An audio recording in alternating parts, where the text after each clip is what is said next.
In today's video, I'm going to teach you how to share and sync data in Airtable. We'll walk through how to turn a regular Airtable base into a source of synced data that you can safely share with other bases. This is really useful if you have one master base and you want other teams or projects to stay up to date automatically without copying and pasting information. First, open your web browser and go to the Airtable website.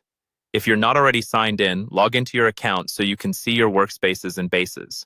Once you're in, look for the base you want to use as the source of truth. In this example, we'll use a base that's currently called Untitled Base. Go ahead and click on that base to open it.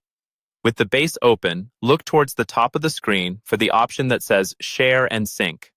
This is usually found in the toolbar area, and it's where Airtable keeps all the sharing and syncing controls. Click on Share and Sync to open the sharing panel.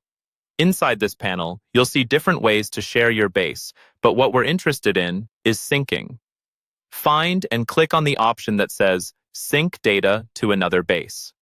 This tells Airtable that you want to create a data feed from this base into another one, so whenever the source is updated, the destination base will receive those changes. Next, you'll see some highlighted options or fields you need to interact with. The first highlighted area will typically let you choose what you want to sync. This might be a specific table or a particular view within your base. Click on that highlighted section and select the table or view that makes the most sense as your source. Using a filtered view can be helpful if you don't want to expose every single record. Then, move to the next highlighted area.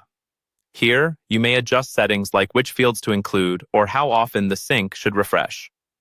Click on this highlight and review the options carefully. Make sure you're only syncing the information you actually want shared. Once your settings look good, Airtable will generate a sync link. Look for the Copy Link button and click on it. This copies the sync URL to your clipboard. You can now go into another Airtable base, choose to add data from an external source, and paste this link to complete the sync setup. And that's it. You've set up a shared, synced data source in Airtable that keeps your information consistent across bases.